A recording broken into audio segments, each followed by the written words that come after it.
Ei hopsti, Miikal siin täna koos Ilgariga. Ja mis täna toimub, mis päev täna on või miks me siin oleme?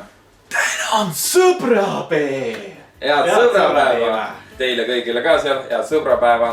Ja sõbrapäeva eri tähendabki siis seda, et me lahkame mõningad faktid meist endist. Nii et püsige meiega ja saate teada natukene rohkem, kui te teate seda varem. Aga alustame siis kõige harilikumast ja aktuaalsemast küsimusest. Kes sa oled ja kust sa tuled? Mina olen Ilgar Kulijev, 23-aastane noormees Eestist. Ja minu tõmmu välimus tuleneb selles, et minus on siis Aserbaidžaani verd. Fun fact, ma arvan, et ei tea, aga ma olen pärit siis kristlikust perest. Peres on siis 5 last ja mina olen üks neist. Meil on siis Hanna, Miikal, Rutt, Elisabeth ja Johannes. Ja kui te seda videot vaatate, siis tervitan teid kõiki. Ja veel üks väike fun fact, meie kõigi nimed on pärit Piiblist ja Miikal oli siis peakaitsingel Piiblist. Nii et kui siin on mõni kristlane, kes seda videot vaatab, siis shout out ka teile. Shout out to Moses. Mõtled selle asja, mis on hakanud jälle hinge närima. See ei ole mingi juhus. Nüüd te siis teate juba peaaegu kõike minu ja Ilgari kohta, aga lähme siis edasi, et te saaksite veel rohkem teada ja küsimegi siis Ilgarit, et kust sa pärit oled? Mina olen pärit Lagedilt ja seal ma siis kasvasin üles kuni põhimõtteliselt gümnaasiumini. Neveel ma käisin näiteks kickboksi trennis 3 aastat.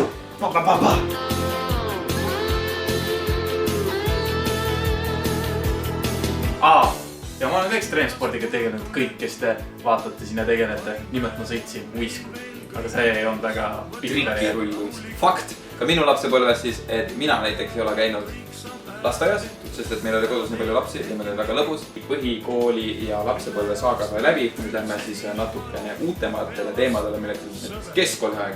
Teile, Ilgar. Meiegi tutvusemegi siis Miikaliga 32. keskkoolis ja Mustamäel.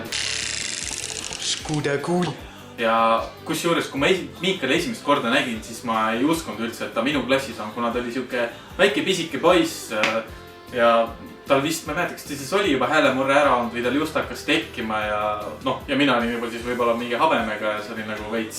Mul ikka oli elave. Et see näitab, et kuidas geneetika mõjutab inimest. Ja Miikal on veel üks funny story teile. Kui ma siis sinna kooli kandideerisin 32. Ma läksin siis katsetele ja sattusin siis sealt trepist üles minema ja seal oli administraator, kes mind vastu võttis ja küsis, et kuhu minek. Ma ütlesin, et katsetele, ma tahan see kooli sisse saada, ütles, et oi, kulla poisikene, esimese klassi katsed on läbi. Aga tegelikult ma kandideerisin 10. klassi ja see oli päris karm löök mu jaoks, aga allapoole lööd, ütleme nii siis. Ma otsin teile pildi ka üles, milline ma välja nägin siis keskkoolis, et saate siis võrrelda. Et kõik inimesed ei arene sama kiirusega füüsiliselt ja mentaalselt, nii et äkki mu mentaalne areng läks eest ära ja füüsiline areng alles jõuab järgi. See on minu teooria. Aga muidu me keskkoolis olime sellised, üritasime võimalikult lihtsalt läbi saada, ütleme siis ausalt ära, et meil ei olnud siukest sellist, et me tahame viitel õppida ja meil oli pigem, et siuke nautisime elu. Ja mina kusjuures olin põhikooli lõpuni 5. ja siis üks hetk ma sain aru, et hinded ei ole kõik ja siis ma võtsin ka natukene lõdvemalt. Ja fun fact ka see, et kui 11. klassi jõudsin, kolisin ma Tallinnasse elama koos siis 2 sõbraga ja sealt hakkas mul siuke natukene iseseisvam elu ja sain 18 ja siis ütleme nii, et need sarved hakkasid kasvama ja neid sarvi tuli natukene maha ka lihvida ja see oli siis selline natukene kaootilisem periood. Uurimustöö oli kanep kui ravintaim.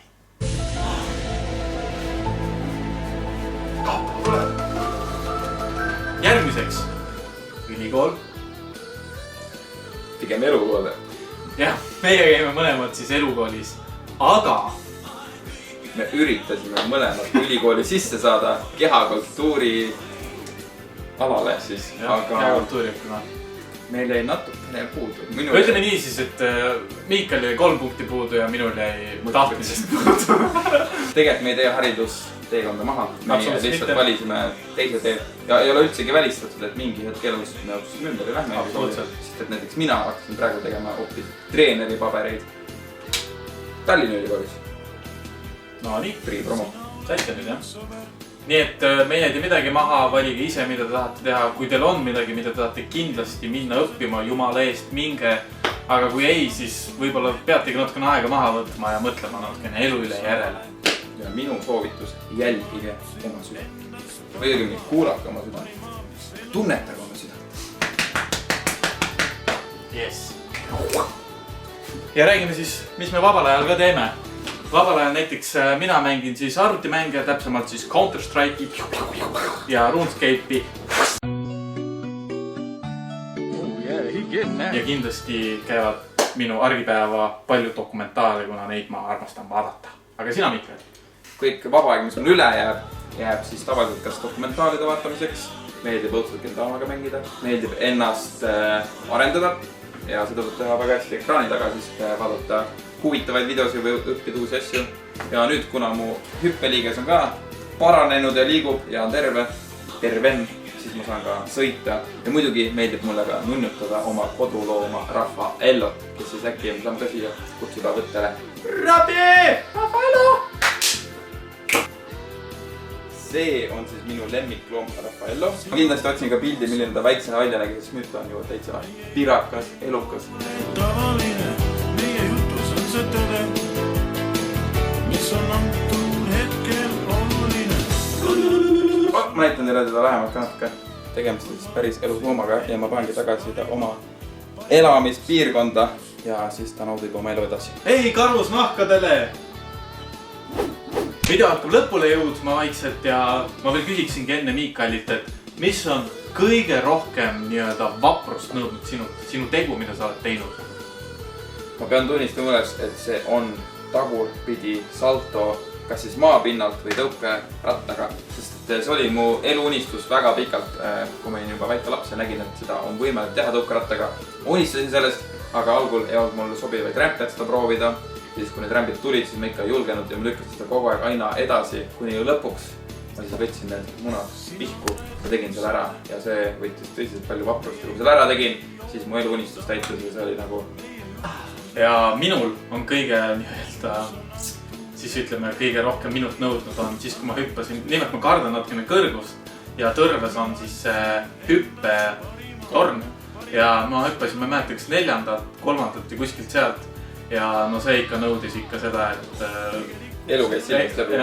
Eks näeme teisel pool. Aga siinkohal väike videoküsimus ka teile kõigile vaatajatele, et mis on teil olnud kõige suurem julgustükk ja mis on nõudnud kõige rohkem vaprust teie elus. Kirjutage siia video alla, siis me teame, kui suured kangelased te olete ja millega te olete hakkama saanud. Meie jaoks on olnud sellised backflip ja vetthüppamine, et äkki teil on midagi veel ekstreemsem. Lõppude lõpuks tuleks siis sellele videole veel lõpp panna, sest et kõik faktid on teile üle antud ja kui teil on meil küsimusi, võite jätta need video alla, aga mis siis outroks tuleb? Outroks, kõigepealt muidugi pange like, kui teil on sõpru ja kui teil ei ole sõpru, siis pange ka like, äkki saate mõne. Ja võtamegi selle üllatuse siit ülevalt alla ja vaatame, mis asi see siis on. Nii, võtame siis Miikali, võtame siis sõbra abi. Nii, ja siit tuleb siis teile auto. Palun, see on teile. Cheers! Sõprade nimel!